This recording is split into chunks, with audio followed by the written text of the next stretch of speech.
For years, my family called me a time waster for pursuing an acting career. On my 23rd birthday, I asked for $700 to audition in Miami. They gave my sister $14,700 for steak lunch with friends instead, then disowned me when I refused to apologize to her when it was her fault for insulting me. 3 years later, they showed up at my $2.6 million house with demands and threats. What they didn't know was whose house they were really destroying. You won't believe what happened next. My name is Victoria, and I am 26 years old. 3 years ago, my family abandoned me. Today, they tried to destroy everything I had built with my efforts. But I am getting ahead of myself. Let me take you back to when it started. Or maybe when it had always been. And I was just too hopeful to see it clearly. My sister Daniela is a year younger than me.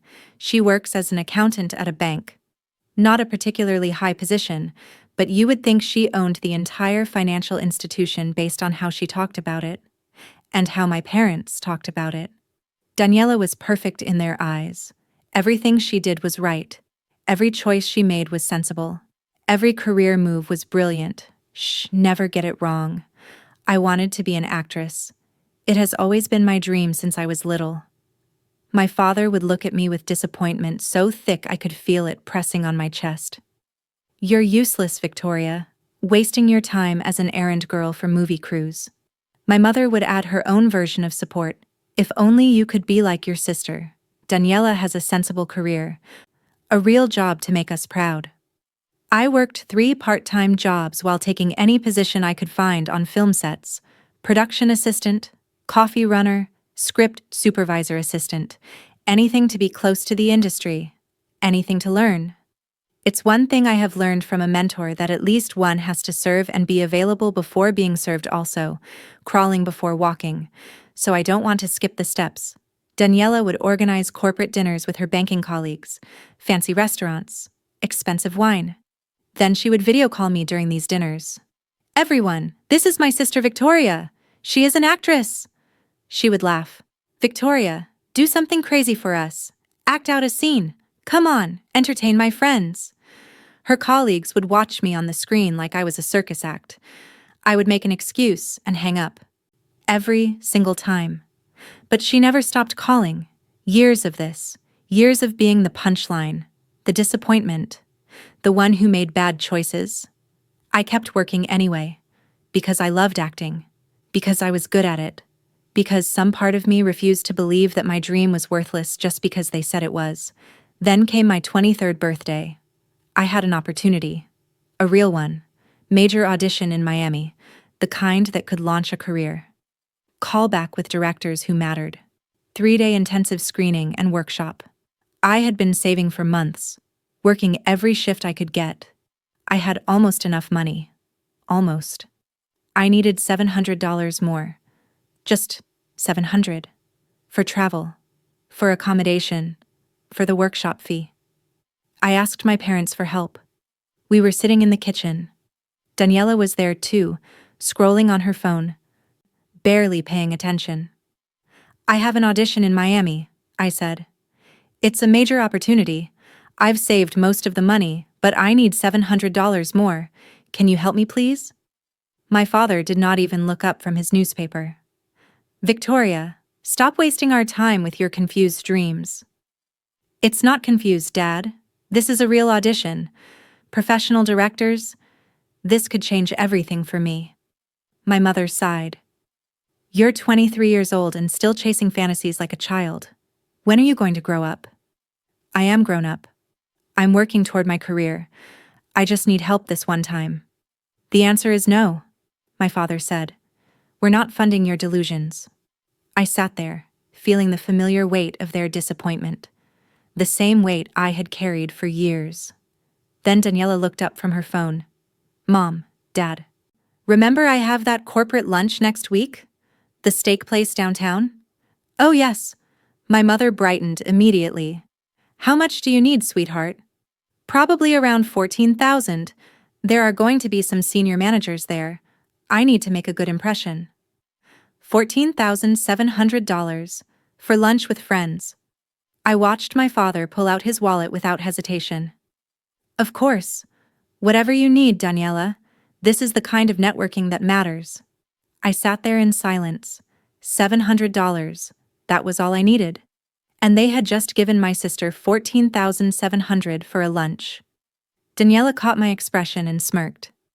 Don't look so bitter, Victoria. Maybe if you had a real career, they'd invest in you too. I stood up to leave the kitchen. I needed air. I needed to be anywhere else.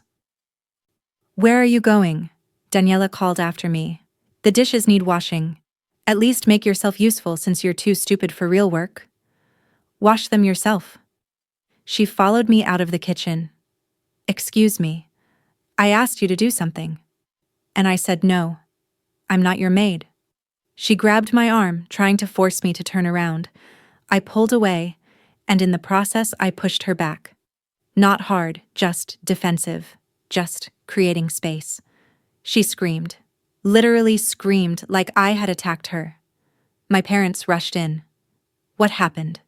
She pushed me. Daniela was already crying, playing the victim perfectly. Victoria, apologize to your sister, my father demanded. She was trying to force me to do her chores. I defended myself. We don't care about your excuses, my mother said. Apologize, now. I looked at all three of them. My sister with fake tears. My parents with absolute certainty that I was wrong.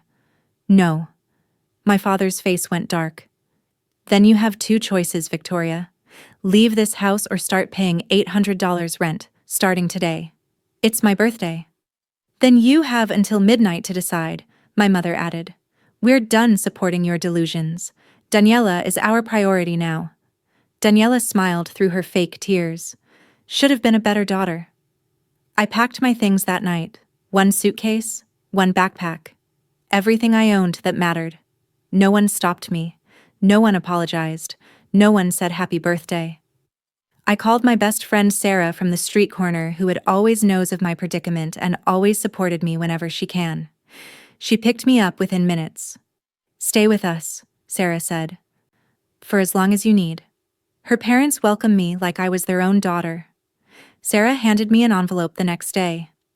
For Miami. $700 for the audition, plus $300 extra for miscellaneous. Go show them they were wrong. I went to Miami.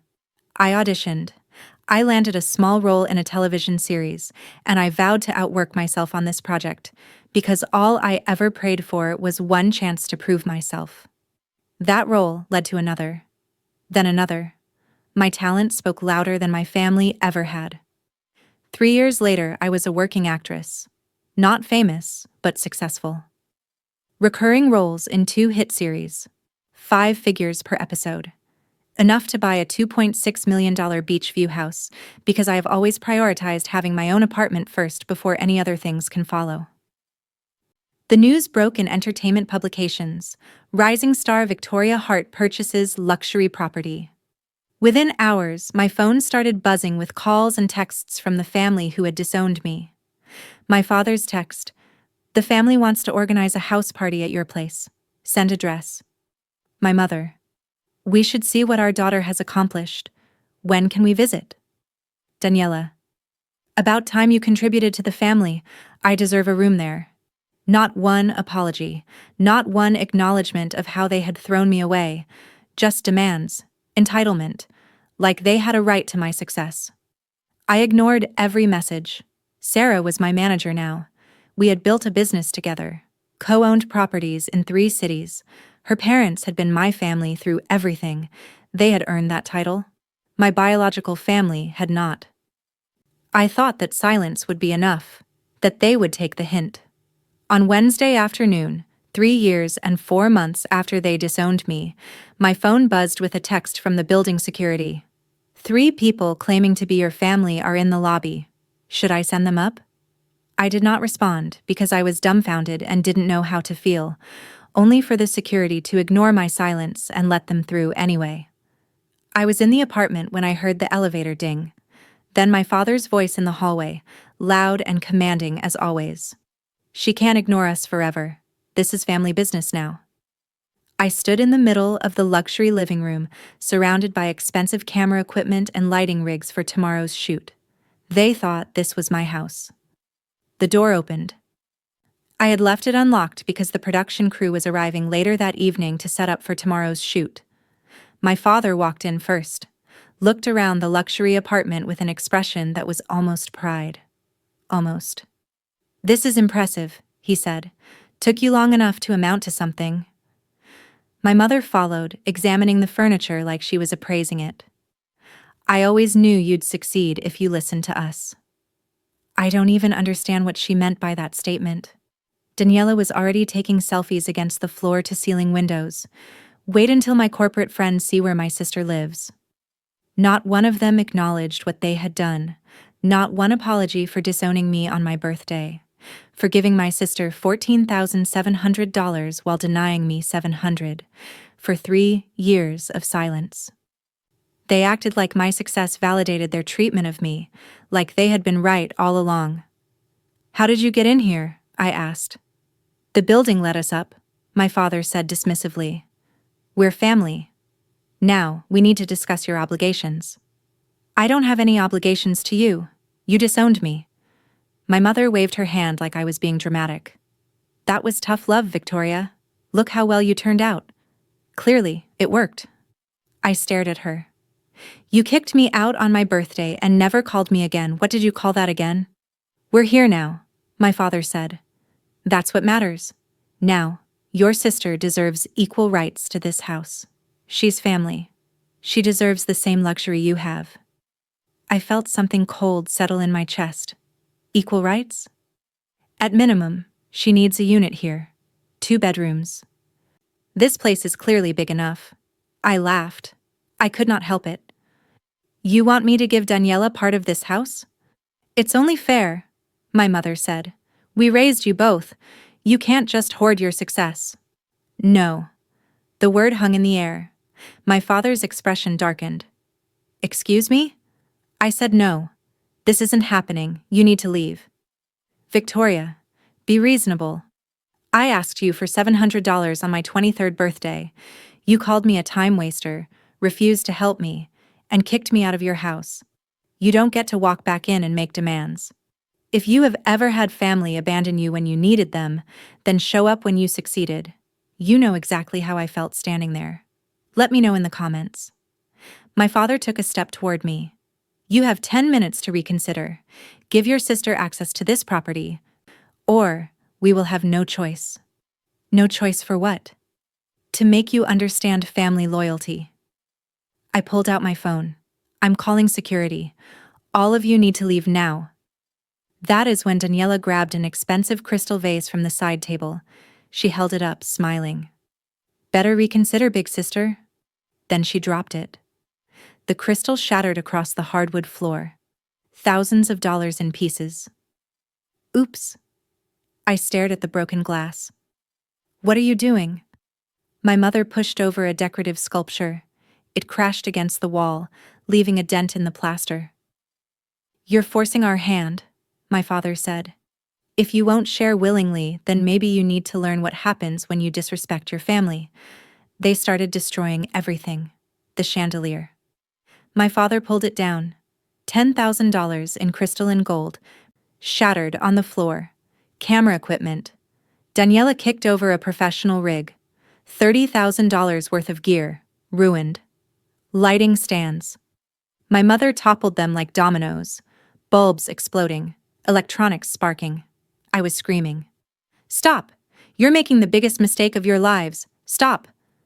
They thought I was just upset about my property, that I was learning some twisted lesson about family. My father was yelling back, "Should have just given Daniela what she deserves. This is your fault." Then I heard the elevator. The doors opened. The production's location manager and producer stepped into the hallway. They heard the noise, walked faster. They entered the apartment and stopped frozen. Thousands of dollars in equipment destroyed, the chandelier in pieces, walls damaged, electronics shattered across the floor. The producer immediately had his phone out. "I need police here now, and call Richard Morrison. Tell him what happened to his apartment." My father turned, still breathing hard from the exertion of destruction. "This is a family matter. You need to leave." The location manager stared at him. "This is not her property." This apartment belongs to Richard Morrison, attorney at law. We're shooting a film here tomorrow. This is a rented location. My mother's face went white. Daniela dropped the piece of broken equipment she was still holding. My father looked at me. What? This isn't my house, I said quietly. My house is 9 houses down the street. Same building, same floor plan. The production company rented this apartment from a lawyer for filming. We were setting up for tomorrow's shoot. The police sirens were getting louder outside. The producer was documenting everything on his phone. $58,000 in property damage, maybe more. Richard is going to prosecute fully. My mother finally found her voice. Victoria, tell them this was a misunderstanding. Tell them we're your family. Make them drop the charges. I looked at the 3 people who had disowned me on my birthday for refusing to be their punching bag.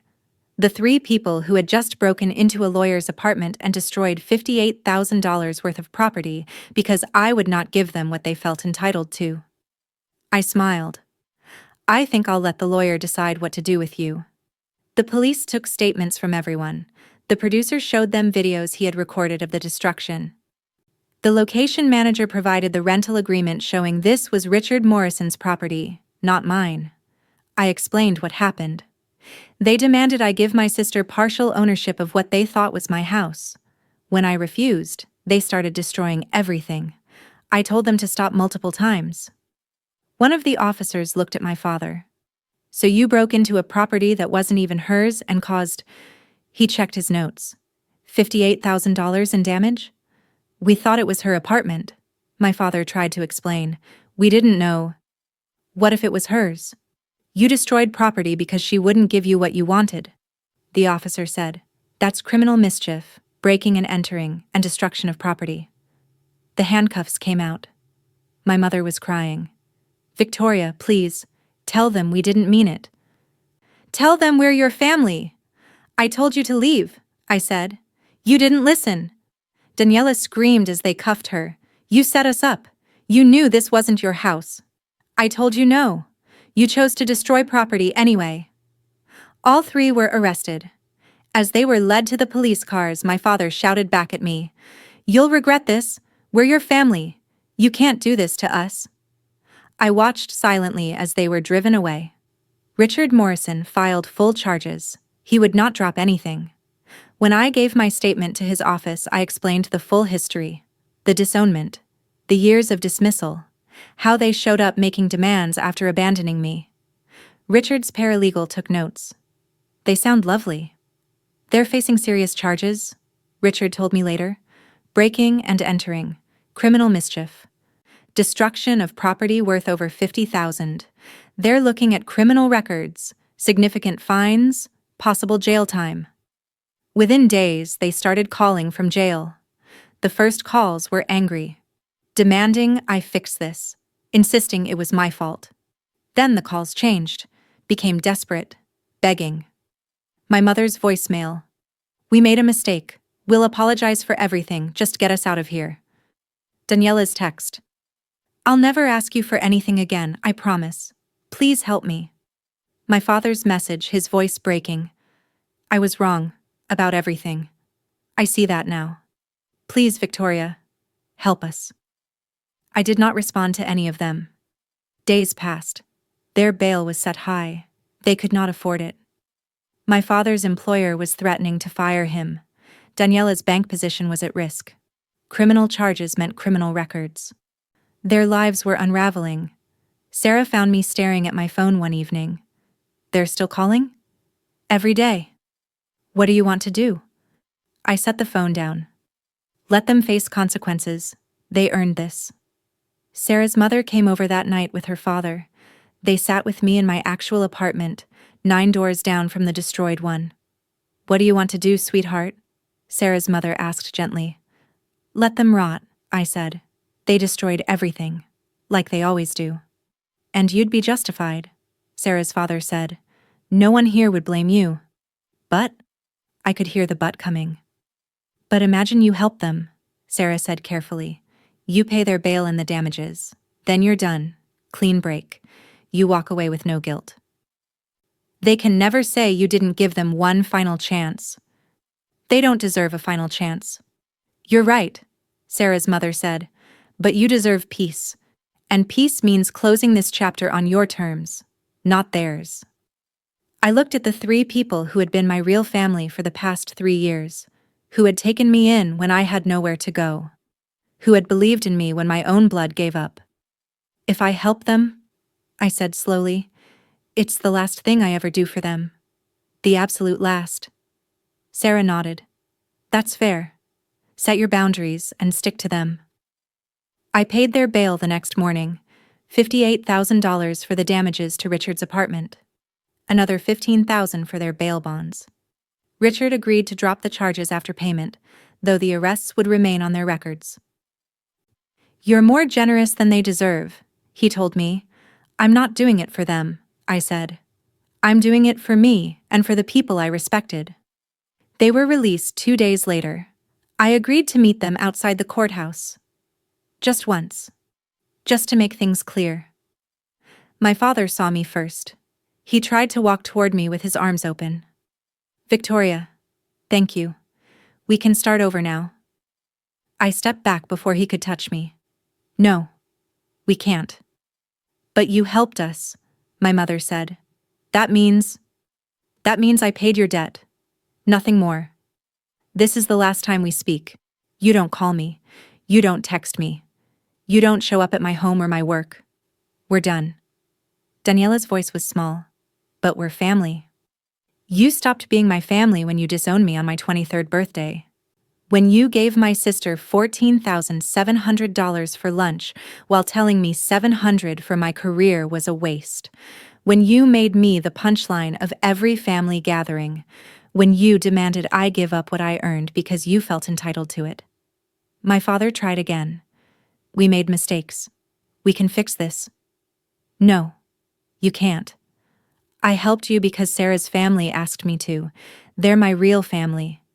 They were there when I needed them. You're just strangers who share my DNA. You're really going to cut us off? Daniela asked. Forever? You cut me off first. I'm just making it permanent. My mother reached for me. Please, Victoria. I turned and walked away. I did not look back. Not when they called my name. Not when my mother started crying. Not when my father's voice got angry again, demanding I come back. I got into Sarah's car. She was waiting for me at the curb, just like she had been 3 years ago when I called her from that street corner with everything I owned in 2 bags. How do you feel? She asked as we drove away. I watched the courthouse disappear in the side mirror. Free. Good. You deserve that, and we can't dictate what you feel from now on.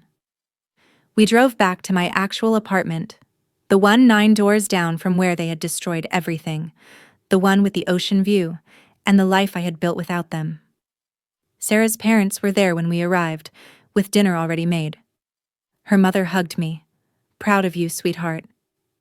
I just paid off the people who hurt me. No, Sarah's father said. You closed a door that needed closing without unnecessary grudges. You took control of the narrative. That takes strength. We ate dinner together that night. The family I had chosen. The family that had chosen me back. My phone buzzed a few times. My father, my mother, Daniela. Messages that I did not read. I blocked all 3 numbers without opening them. Sarah noticed. You blocked them? Only way to do it. Although she feels I can just ignore, but I don't want any bad energy at this point in my life. My career continued to grow. More roles, better pay. Recognition in the industry I had fought so hard to break into. Sarah and I expanded our production company, started producing our own content, hired crews, created opportunities for other people who had been told their dreams were worthless.